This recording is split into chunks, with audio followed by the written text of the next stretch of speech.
आने वाली जो लड़ाई है वो संविधान को बचाने की लड़ाई है। जहाँ हमारे युवाओं के पास नौकरियां नहीं हैं, जहाँ महिला सुरक्षित नहीं है। उत्तर प्रदेश के आप आंकड़े उठाएंगे तो आपको एनसीआरबी के आंकड़ों में मिलेगा कि लगातार महिलाओं के साथ शोषण बढ़ रहा है। अभी हमने बीएचयू वाली घटना देखी है, बनारस वाली घटना देखी है, किस तरह जो रेपिस्ट थे वो भाजपा के निकले हैं। तो मुझे लगता है आपको इन सब मुद्दों पर मुझसे सवाल करने चाहिए जो उत्तर प्रदेश का मामला है।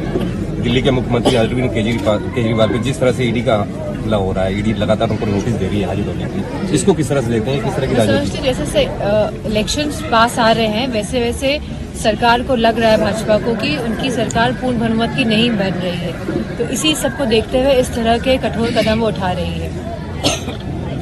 अभी राम मंदिर की अगर जो बात करें तो लगातार कार्यक्रम की घोषणा कर रही है बीजेपी, तो क्या इसमें समाजवादी पार्टी की प्रतिभाग रहेगा कि भागीदारी रहेगी वहाँ पहुँचने की? हम तो मन से भगवान राम जी के साथ हैं। मैंने पहले भी बोला था कि हम सबको भगवान जो राम है उनके आदर्शों को अपने जीवन में उतारना है और उनके मार्ग पे चलना है। तो जो राम जो कर रहे हैं उनको अपने आप से पूछना चाहिए कि क्या वो भगवान राम के जो आदर्श हैं, जो उनके संस्कार हैं, क्या वो उनको अपने जीवन में उतार पाए हैं कि नहीं उतार पाए हैं।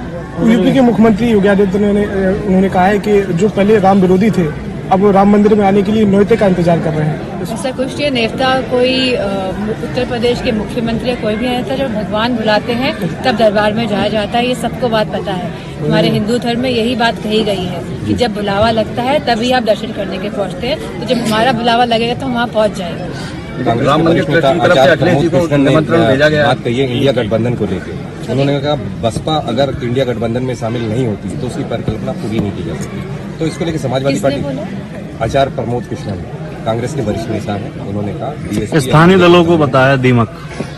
मैं समझती हूँ कि इंडिया गठबंधन में समाजवादी पार्टी शुरू से रही है और अब हमें ये देखना है कौन मजबूती के साथ भाजपा से लड़ सकता है।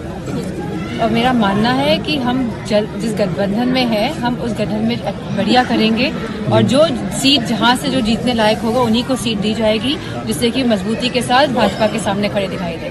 जैसे कयास लगाया जा रहा है कि 30 सीटें मांग रही है यूपी के अंदर, ये आपका आकलन है, मैं नहीं समझती हूँ ऐसी कोई बात।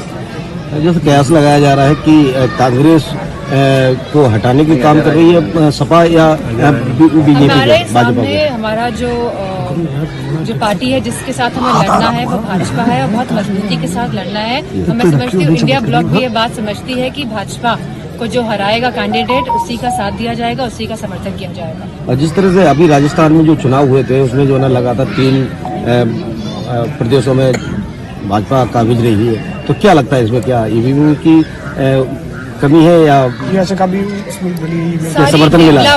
कंट्रीज हैं, चाहे वह अमेरिका हो, चाहे वह जर्मनी हो, चाहे वह कोई भी देश हो, पूरे विश्व में सब जगह आज बैलेट पेपर से चुनाव हो रहे हैं। ईवीएम्स आई थी लेकिन ईवीएम्स का जो यूज है उसको बंद करके लोग वापस बैलेट पेपर में आए हैं। तो अगर हम वापस बैलेट पेपर में आते हैं तो ये बहुत ही प्रगतिशील कदम होगा, मैं समझती हूँ। तो इसका मतलब जो है ईवीएम से चुनाव नहीं किया जाए तो जनता जो है बाकी में जिसको चुनाव करेगी यानी जिसका चुनाव करेगी समाजवादी पार्टी की लगातार मांग रही है कि अगर बैलेट पेपर से चुनाव होगा तो वो बेहतर होगा, क्योंकि सब पूरे विश्व में आज बैलेट पेपर से ही चुनाव होते हैं। मैडम, उत्तर प्रदेश में 14 जनवरी से और 22 जनवरी तक लगातार बीजेपी गांव-गांव रामचरितमानस और सुंदरकांड का पाठ करवाने का कार्यक्रम कर रही है। क्या समाजवादी पार्टी सहयोग करेगी इसका? मैं समझती हूँ भाजपा जो सरकार में आई है वो लोगों के हितों के लिए आई है और उनको इस बात पर विचार करना चाहिए कि महिलाएं सुरक्षित प्रदेश में कैसे रहें। उनको इस बात में विचार करना चाहिए जब वो गांव-गांव जाएं और गांव-गांव में जहां भारी संख्या वो युवाओं की देखें तो उनको रोजगार और नौकरी कैसे मिले। जब वो देखेंगे किसानों की बदहाली तो उनको उस बात में विचार करना चाहिए कि जो आवारा पशुओं का जो सवाल है, जहाँ खुद आदरणीय प्रधानमंत्री जी ने कहा था कि हम इसका निवारण करेंगे, तो उस बात में कोई हल निकला है कि नहीं निकला है कि जहाँ कीमतें, जहाँ महंगाई इतनी बढ़ रही है, जहाँ पेट्रोल के दाम बढ़ रहे हैं, जहाँ शिक्षा उपलब्ध नहीं हो पा रही है बच्चों की, तो गांव-गांव जा रहे हैं। अच्छा है, तो इन सब सुविधाओं, जो मूलभूत सुविधाएं हैं जो जनता को मिलनी चाहिए, जिसकी वजह से वो सरकार में है और जो उनका धर्म है इस समय कि लगातार लोगों को सुविधाएं दे, लगातार लोगों को नौकरियां दे, खुशहाली का वातावरण और एक खुशहाली का वातावरण प्रदेश में जो होना चाहिए, तो उस बारे में मुझे लगता है कि वो पुनर्विचार करेंगे और सही मायने में वह देश को प्रगतिशील रास्ते में लेके चलने का काम करेंगे। मैडम